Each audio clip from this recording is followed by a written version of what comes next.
J'ai besoin que nous décidions où se trouve le coin pipi. Il n'y a pas de coin pipi. Je vais utiliser ça comme mon coin pipi.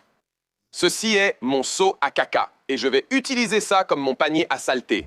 Un personnage aussi chaotique, aussi agressif et aussi imprévisible devrait briser n'importe quel sitcom dont il fait partie. Mais avec des running gags brutaux, un sens de l'humour plus grossier que du gazon synthétique, The League a été élevé au sommet absolu des comédies télévisées ultra noires. Depuis que Jason Mantzoukas a rejoint The League, on se demande si un personnage de sitcom a déjà été plus extrême que Raffi.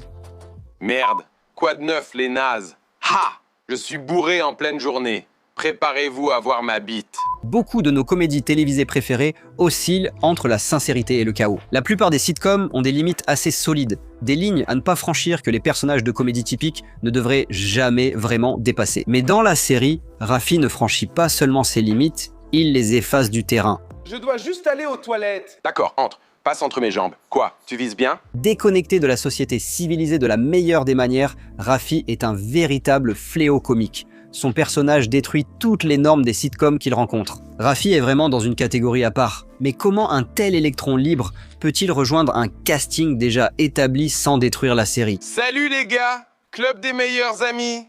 Barbe du bas, je ne me gêne pas. Parce que lorsque The League a débuté à l'automne 2009, il était évident que Pete, Ruxin, Taco et la bande étaient là pour jouer sérieusement. Des tactiques extrêmes de Ginny et Kevin pour contrôler leur mariage, jusqu'à la surprise mémorable du Dr André, la sitcom offrait une vision unique des ligues de fantasy football. Dès le premier quart-temps, la méchanceté choquante laissait penser que The League ne pouvait être plus trash. Après la saga de Monsieur Maggie Bled's, la barre des rires semblait fixée. C'est quoi ce bordel? Mais pour ceux qui sont restés pour voir comment les choses allaient se dérouler, un nouveau prétendant à la folie débridée allait bientôt faire son apparition. Je vais traquer cet ours, je vais le tuer, je vais manger son cœur, je vais acquérir sa sagesse. Et quand vous reviendrez, la viande d'ours sera en train de griller sur le feu. Lorsque le beau-frère de Ruxin, Raffi, est apparu pour la première fois dans le premier épisode de la saison 2, on a eu l'impression que la dernière pièce du puzzle s'emboîtait. Bruyant, insupportable et potentiellement dangereux, Raffi tranchait nettement avec des personnages eux-mêmes assez terribles. Raffi a élevé la barre comme personne avant ou après lui. Bien que ses débuts paraissent sages face à la suite de son parcours débridé, l'humoriste Jason Mantzoukas a incarné Raffi avec un enthousiasme remarquable. Il ne me reste plus que mon honneur. C'est ça! Tu es comme un samouraï, non? Je suis un samouraï! Raffi, tes toilettes et ta foutue cuisine occupent la même baignoire en métal. Exactement comme un samouraï. Raffi a peut-être rejoint The League déjà à fond, mais quand Mantzoukas a terminé son passage, la folie du personnage avait atteint des sommets jamais vus. Bien que Raffi n'ait aucun intérêt pour le fantasy football, ni, à vrai dire, pour quoi que ce soit qu'un être humain considérerait comme un passe-temps, sa camaraderie étrange a mené le groupe, pourtant normal, vers des territoires inexplorés. Décrit par ses partenaires de jeu comme un personnage de pur ça, Mantzoukas a accompli ce que peu d'acteurs de sitcom peuvent revendiquer: surpasser ses partenaires comiques dans la folie. On peut discuter 2h30 des relations avec Jason Mantzoukas, aussi sensible et compréhensif que possible. Mais dès que Raffi apparaît, c'est comme si... Merde, je me casse. Mec. De sa fixation bizarre sur les chaises à une représentation parfois sincère du diabète, Raffi se propulse sur le devant de la scène et vole pratiquement toute la vedette à la série. Je ne me pique qu'avec des médicaments, et je fume des drogues comme les sels de bain. Tu es sous l'effet de sel de bain en ce moment? Ouais, carrément. Bouche bée, tous les autres maîtres de l'impro de la pièce sont forcés d'assister à la folie inébranlable de Raffi. Véritable électron libre, on ignore toujours ce que ce personnage dira ou fera ensuite. Et pour tant de fans inconditionnels, l'engagement de Mantzoukas dans des passages vraiment tordus était la seule raison de regarder chaque semaine. Mais au fait, super baiser. J'espère que tu profites bien de tout ça, mec, parce que ma sœur embrasse vraiment incroyablement bien. Je vais devenir du genre à embrasser. De nombreuses sitcoms improvisées ont eu des personnages imprévisibles, mais aucun ne se compare vraiment à Raffi.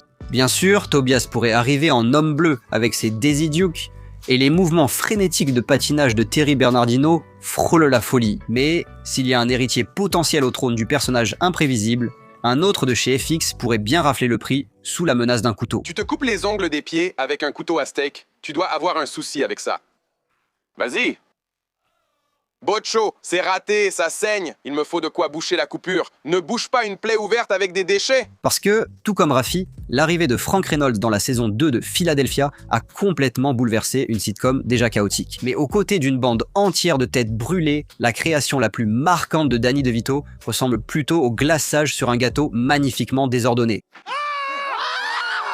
Je suis le gâteau. Contrairement à Raffi, Danny DeVito joue Frank avec un côté crasseux qui complète ses acolytes complexés. Et contrairement aux autres joueurs de la ligue, la forme de chaos propre à Raffi est totalement distincte. Tu sais lire? Je me débrouille. Tout va bien? Qu'est-ce que tu sais? Tu sais, genre, rouge ça veut dire stop, super, vert ça veut dire vas-y, bien, jaune c'est l'autre. En tant que véritable perturbateur de la ligue, Raffi ne se contente pas d'interagir avec ses amis qui ne se doutent de rien. Il introduit aussi de nouveaux dangers dans leur vie. Dirty Randy, joué par Seth Rogen, est sans doute la plus grande onde de choc provoquée par Raffi dans toute la série. Partenaire d'affaires, meilleur ami, ennemi occasionnel, et peut-être même un potentiel amant, Dirty Randy est la seule autre personne dans la ligue qui puisse vraiment comprendre Raffi. Dirty Randy offre une occasion bienvenue et hilarante de rencontrer Raffi sur un pied presque d'égalité. Je n'arrive pas à croire que le bouche à bouche ait marché. Ce n'était pas du bouche à bouche. C'était le baiser du grand amour.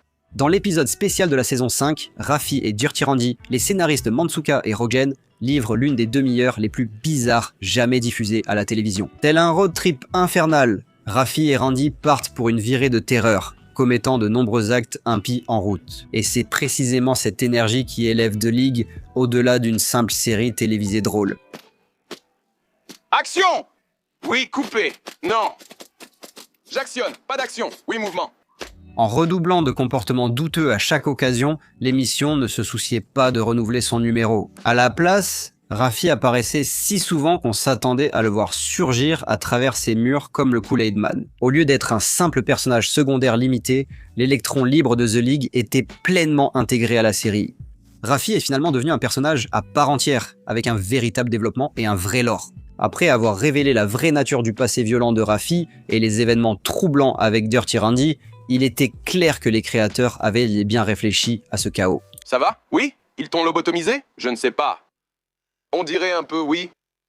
Pourras-tu me pardonner pour ce que j'ai fait à ta famille? Quelle famille? Jamais autorisé à passer en arrière-plan ou à faire une simple remarque, une apparition de Raffi est surtout une bombe à retardement. Il faut un vrai talent et un niveau de patience insensé pour maîtriser l'art de l'humour provocateur. Et heureusement, Mantzoukas est le genre d'artiste qui fait exactement cela. Mon Dieu, je sors tout juste de la morgue. Tu sais, quand les gens meurent, ils se vident complètement. De mes mains. Bonne chance. Mon pote. Mantzoukas arrive à chaque fois prêt à frapper fort. Créer des personnages sans remords ni responsabilité est le défi ultime. Mais Raffi a aussi bien fonctionné parce que Mantzoukas a su aller plus loin que quiconque était prêt à le faire. Cette confiance est un élément majeur pour transformer les sitcoms improvisés en un jeu d'adresse, même si ce jeu est complètement bouleversé par un élément imprévisible. Funérailles viking. On va le brûler. On va le découper si besoin, les gars. Réservez les trophées si vous le voulez. J'ai une de ses oreilles. Raffi reste l'exemple parfait de la blague poussée à l'extrême jusqu'à ce qu'elle explose littéralement. En repoussant les limites de l'humour, les électrons libres peuvent transcender les normes comiques pour devenir légendaires. Certaines choses te sont invisibles, Raffi. C'est tout pour cet épisode de Nerdstalgique. Quel a été votre moment préféré avec Raffi dans The League? Dites-le nous en commentaire. Comme toujours, likez et abonnez-vous pour ne rien manquer de nos vidéos Nerdstalgiques.